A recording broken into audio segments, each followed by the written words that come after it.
चंदनपुर गांव में सुबह से ही आसमान पर काले बादल छाए हुए थे। सूरज कहीं दिखाई नहीं दे रहा था। ठंडी हवा के साथ पेड़ों की डालियां जोर जोर से हिल रही थीं। ऐसा लग रहा था जैसे आसमान में छिपी बारिश बस जमीन पर उतरने का इंतजार कर रही हो। अचानक बिजली चमकी, गर्र, और अगले ही पल तेज बारिश शुरू हुई। टप टप टप। कुछ ही मिनटों में कच्ची गलियां पानी से भर गई। खेतों के किनारे खड़े किसान अपना सामान समेटकर घरों की तरफ भागने लगे। गांव के बीच में खड़ी बूढ़ी जमुना अम्मा ने आसमान की तरफ देखकर कहा, लगता है आज बारिश पूरे दिन रुकने वाली नहीं है। उसी समय गांव के आखिरी छोर पर बनी एक छोटी सी झोपड़ी के अंदर से एक औरत की घबराई हुई आवाज आई।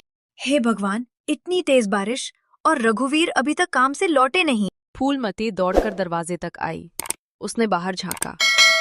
बारिश की मोटी धार के कारण सामने का रास्ता तक दिखाई नहीं दे रहा था।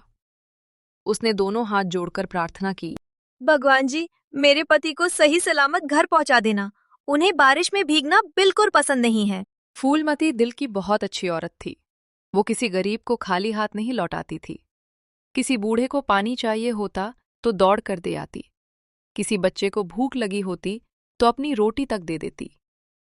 लेकिन गांव के लोग उसकी एक आदत का हमेशा मजाक उड़ाते थे। फूलमती कोई भी काम बहुत जल्दी जल्दी करती और बिना सोचे कुछ न कुछ ऐसा कर बैठती कि पूरा गांव हंसने लगता। इसलिए गांव वाले उसे प्यार से नहीं बल्कि मजाक उड़ाते हुए कहते, अरे देखो, बेवकूफ फूलमती आ रही है। कोई कहता, फूलमती से काम करवाओगे तो काम से ज्यादा नुकसान होगा। कोई हंसकर बोलता, इसे कोई राज मत बताना, नहीं तो पूरा गांव जान जाएगा। फूलमती सब सुनती मगर चुप रहती। कभी कभी अकेले में उसकी आंखों से आंसू भी निकल आते। वह सोचती, क्या सच में मैं इतनी बेवकूफ हूँ? लेकिन फिर उसे अपने पति रघुवीर की बात याद आती। लोग कुछ भी कहें, मुझे पता है तुम्हारा दिल साफ है। इसीलिए वो सब सह लेती थी। उधर उसी बारिश में रघुवीर खेत से घर लौट रहा था। उसके कपड़े पूरी तरह भीग चुके थे। हाथ में औजारों की छोटी सी पोटली थी और कंधे पर पुराना गमछा। वो बारिश में फिसलते हुए भी जल्दी जल्दी घर की तरफ बढ़ रहा था। उसके मन में सिर्फ एक ही बात थी, फूलमती घर पे मेरा इंतजार कर रही होगी। और उसे बिल्कुल अंदाजा नहीं था कि घर पहुंचने के बाद आज फिर एक ऐसी घटना उसका इंतजार कर रही है जो पहले तो उसे गुस्सा दिलाएगी, लेकिन कुछ समय बाद वही घटना उसकी जिंदगी बदलने वाली थी। अगली सुबह बारिश थम चुकी थी। आसमान में हल्के बादल थे और मिट्टी से भीनी भीनी खुशबू आ रही थी। रघुवीर जल्दी उठ गया। आज उसे गांव से दूर खेत में काम करने जाना था।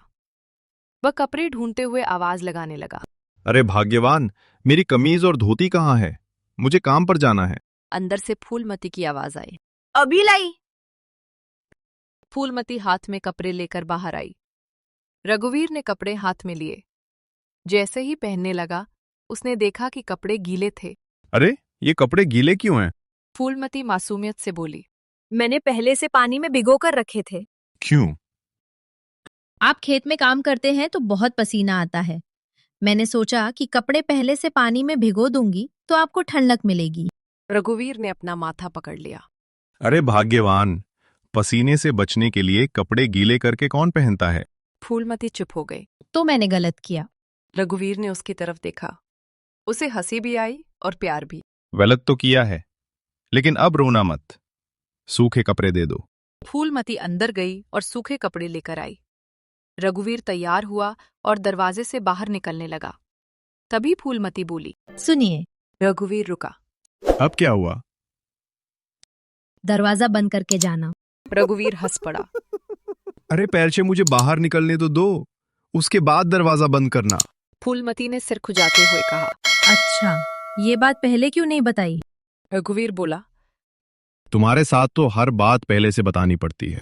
फूलमती हंस दी। रघुवीर कुछ कदम आगे बढ़ाई था कि फूलमती फिर बोली, और सुनिए। रघुवीर ने आसमान की ओर देखा। अब क्या भूल गया? फूलमती बोली, मेरे लिए कुछ मत लाइएगा। रघुवीर मुस्कुराया। आज तुम्हारे लिए क्या लाऊं? कुछ नहीं, मैं आपके लिए मिठाई बनाऊंगी। रघुवीर खुश हो गया। अच्छा, कौन सी मिठाई? नारियल और चावल की, गरम गरम। रघुवीर बोला। अगर आज तुमने मिठाई ठीक से बना दी तो मैं मान जाऊंगा कि तुम उतनी भी बेवकूफ नहीं हो जितना गांव वाले कहते हैं। फूलमती ने मुंह बनाकर कहा। मैं बेवकूफ नहीं हूँ। रघुवीर हंसते हुए काम पर चला गया। फूलमती दरवाजे पर खड़ी उसे देखती रही। फिर उसने मनी मन कहा, आज मैं साबित कर दूंगी कि मैं भी अपने पति के लिए अच्छा खाना बना सकती हूँ। फूलमती ने घर साफ किया। उसने नारियल कद्दूकस किया, चावल पीस कर रखे, फिर चूल्हे पर दूध चलाया। वह बहुत खुश थी। आज रघुवीर जी इतनी स्वादिष्ट मिठाई खाएंगे कि मेरी सारी गलतियां भूल जाएंगे। उसने दूध की तरफ देखा। दूध धीरे धीरे गर्म हो रहा था। फूलमती दूसरी तरफ मिठाई की तैयारी करने लगी। तभी बाहर से एक कुत्ते के भौंकने की आवाज आई। बौ बौ। फूलमती बाहर आई। उसने देखा कि एक कुत्ता उसकी तैयार मिठाई की टोकरी मुंह में दबाकर भाग रहा था। अरे ओ चोर, मेरी मिठाई छोड़। कुत्ता भागने लगा। फूलमती उसके पीछे दौड़ पड़ी। रुक जा, वो मेरे पति के लिए है। कुत्ता खेत की तरफ भागा। फूलमती भी पीछे दौड़ती रही। बहुत दूर जाने के बाद कुत्ते ने टोकरी छोड़ दी और भाग गया। फूलमती ने टोकरी उठाई, मिल गई। लेकिन तभी उसके चेहरे का रंग उड़ गया। अरे दूध। वो पूरी ताकत से घर की ओर दौड़ी। घर पहुंचकर देखा कि दूध उबलकर चूल्हे पर गिर चुका था। हाय राम। उसने जल्दी से बर्तन उठाया, लेकिन हाथ फिसल गया। धड़ाम, पूरा दूध जमीन पर फैल गया। फूलमती वहीं बैठ गई। उसकी आंखों में आंसू आ गए।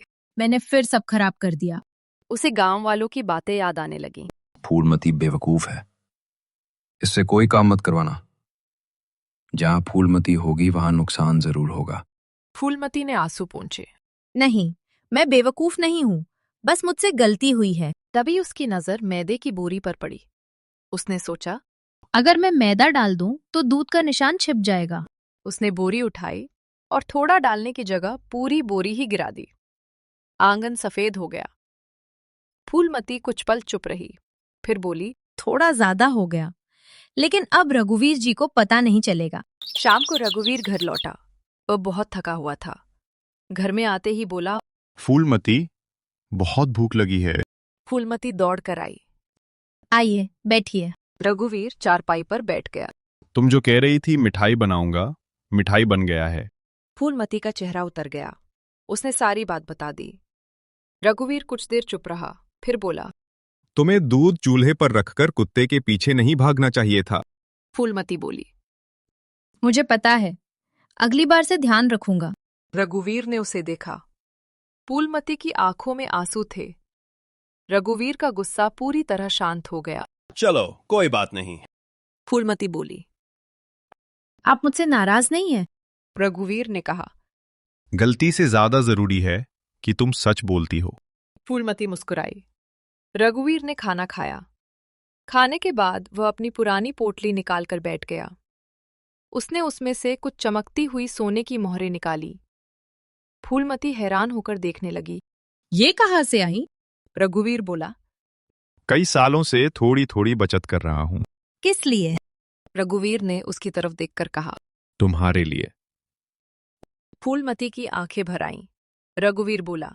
मैं एक दिन तुम्हारे लिए पक्का घर बनाना चाहता हूं। ऐसा घर जिसमें बारिश में पानी न टपके। फूलमती भावुक हो गई। क्या सच में हमारा अपना घर बनेगा? हाँ, हम जरूर बनाएंगे। उसने सारी मोहरें एक मिट्टी की हांडी में रखी। फिर हांडी को तबेले के पास भूसे के नीचे छिपा दिया। फूलमती, ये बात किसी को मत बताना। फूलमती ने सिर हिलाया। मैं किसी को नहीं बताऊंगी। लेकिन उन्हें नहीं पता था कि उनकी ये बात किसी ने सुन ली थी। रघुवीर का पड़ोसी गोपाल बहुत चालाक और लालची आदमी था। उसने दूर से रघुवीर को हांडी छिपाते हुए देख लिया था। वह सोचने लगा, आखिर इसमें ऐसा क्या है जिसे रघुवीर भूसे में छिपा रहा है? कुछ देर बाद वह रघुवीर के पास गया। अरे रघुवीर भाई, क्या छिपा रहे थे? रघुवीर ने बात टालते हुए कहा। कुछ नहीं। गोपाल बोला। तो इतनी सावधानी क्यों? रघुवीर ने कहा। बस पीली धातु की कुछ चीजें हैं। गोपाल की आंखें चमक उठी। पीली धातु? रघुवीर बोला। हाँ, लेकिन किसी को बताना मत। गोपाल ने हाथ जोड़कर कहा। मैं क्यों बताऊंगा? रघुवीर बोला। और उसे हाथ मत लगाना।